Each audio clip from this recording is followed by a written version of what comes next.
Sur le souhait du pape, en cette solennité de l'Annonciation, ce 25 mars 2022, une messe a été célébrée en la cathédrale Notre-Dame de Miséricorde de Cotonou pour la consécration de la Russie et de l'Ukraine au cœur immaculé de Marie. Une messe présidée par le nonce apostolique près le Bénin et le Togo, Monseigneur Gérard Miles, en union avec le pape François et tous les évêques du monde. Nous sommes rassemblés en ce jour de la solennité de l'Annonciation, pour qu'en communion avec le Saint-Père, le pape François, nous accueillions déjà ce que nous demandons au Seigneur: la paix pour l'Ukraine et la Russie, la paix pour le monde. Priez pour la conversion de la Russie et le monde connaîtra une période de paix.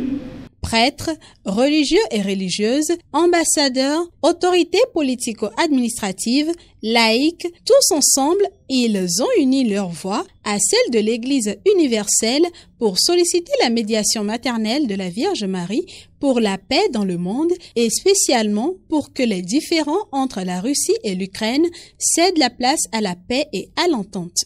Nous avons un besoin urgent de ton intervention maternelle. Reçois donc, ô Mère, notre supplique.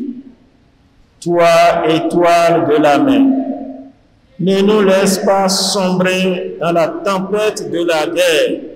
Libère-nous de la guerre. Préserve le monde de la menace nucléaire. Rappelant dans son homélie les différentes invitations du pape François à des prières pour la Russie et l'Ukraine, Monseigneur Roger Rumbweji, archevêque de Cotonou, a mis l'accent sur la nécessité d'accueillir la volonté de Dieu et d'accepter son projet de salut pour chacun. Le pape vient nous rendre sensibles à la nécessité de prier pour la paix, non seulement pour l'Ukraine, mais aussi pour tous les peuples du monde. Au cours de l'Angélus du 13 mars dernier, il invitait toute l'Église à prier. Il disait en effet: « Je demande à toutes les communautés diocésaines et religieuses de multiplier les moments de prière pour la paix. » Lors de l'audience générale du 23 février dernier, il a appelé à une journée de prière et de jeûne pour la paix en Ukraine, le mercredi décembre.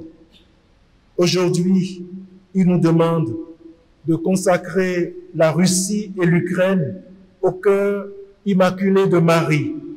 Comptant sur la miséricorde divine et la médiation maternelle toujours agissante de la Vierge Immaculée, ces fidèles ont vécu avec foi et piété cette messe pour que jaillissent sur tous les bénédictions divines.